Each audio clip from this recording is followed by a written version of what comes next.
Hari ini saya akan menjelaskan mengenai berita yang sedang ramai dibicarakan di media sosial tentang seorang ibu berumur 69 tahun dengan alamat di Jalan Suwiknyo, Pontianak. Ibu ini sudah meninggal dunia pada tanggal 21 Maret tahun 2020 di Rumah Sakit Sudarso, Pontianak.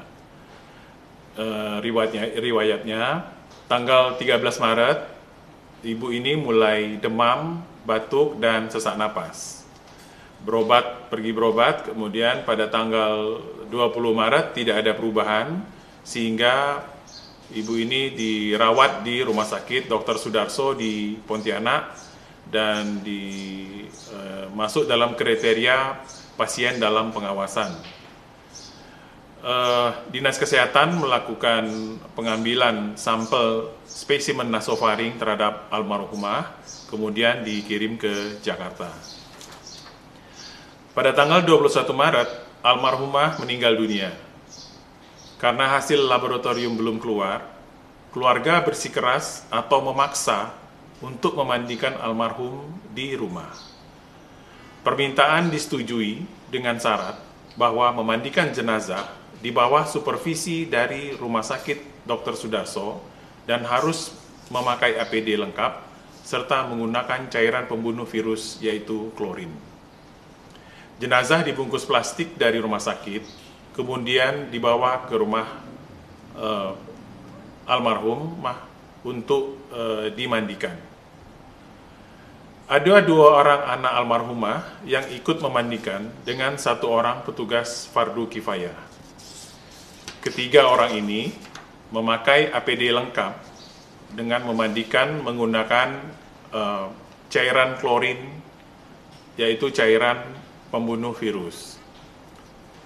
APD lengkap yang dipersyaratkan sesuai protap mereka gunakan pada saat memandikan dan memang di bawah supervisi petugas pengendalian dan pencegahan infeksi dari Rumah Sakit Dr. Sudarso. Setelah memandikan jenazah, tempat memandikan jenazah kemudian juga disiram dengan cairan klorin ini. Jenazah kemudian dikafani dan dimasukkan ke dalam plastik, kemudian dimasukkan ke dalam peti, kemudian disolatkan di surau di depan rumah almarhumah. Selanjutnya, di pemakaman, peti dibuka untuk memberikan tanah untuk mengganjal jenazah. Kemudian peti ditutup kembali, lalu ditimbun dengan tanah. Pada tanggal 29 Maret 2020, hasil laboratorium keluar dengan hasil kasus konfirmasi COVID-19 atau positif COVID-19. Terhadap hasil tersebut, Dinas Kesehatan Provinsi dan Dinas Kesehatan Kota Pontianak telah melakukan proses disinfektan terhadap lingkungan di sekitar rumah almarhumah dan 2 gang di sisi kiri dan kanan gang tempat almarhumah tinggal. Dinas Kesehatan Kota juga telah melakukan pemeriksaan rapid test terhadap 21 orang kontak erat, yaitu anak almarhumah, petugas pemakaman, dan yang hadir pada saat proses pemandian dan penguburan jenazah. Pemeriksaan ini tadi hari ini dilakukan. Hasil terhadap pemeriksaan rapid test 21 orang kontak erat ini dinyatakan negatif. Jadi 21 orang kontak erat ini hasil pemeriksaan rapid testnya negatif. Namun, Dinas Kesehatan Provinsi dan Kota tetap akan melakukan pemeriksaan kembali setelah 7 hari pemeriksaan yang pertama.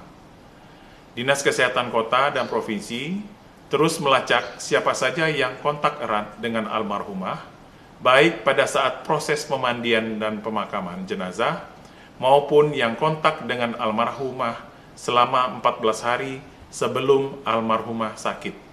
Jadi almarhumah sakit 13 Maret 2010. 14 hari sebelumnya itu di sekitar tanggal 29 Februari dan 1 Maret. Bagi anggota masyarakat yang merasa kontak erat dengan almarhumah, maka diharapkan dapat menghubungi Dinas Kesehatan Kota atau Dinas Kesehatan Provinsi untuk kemudian akan kami lakukan pemeriksaan kesehatan dan akan dites dengan rapid test COVID-19. Masyarakat yang kontak dapat menghubungi WhatsApp Posko COVID-19 di nomor 0812 92 119 119. Dengan adanya kasus ini, saya mengharapkan masyarakat tidak panik. Jadi kalau memang ada nanti yang kontak erat, silahkan menghubungi Dinas Kesehatan Kota Pontianak maupun Dinas Kesehatan Provinsi Kalimantan Barat. Diharapkan masyarakat tetap tinggal di rumah, tidak melakukan aktivitas di luar rumah, kecuali untuk hal-hal yang sangat penting. Saya juga mengharapkan agar masyarakat rajin melakukan cuci tangan, makan makanan yang bergizi, diet seimbang, banyak makan buah dan sayur, istirahat yang cukup, olahraga yang cukup di halaman rumah.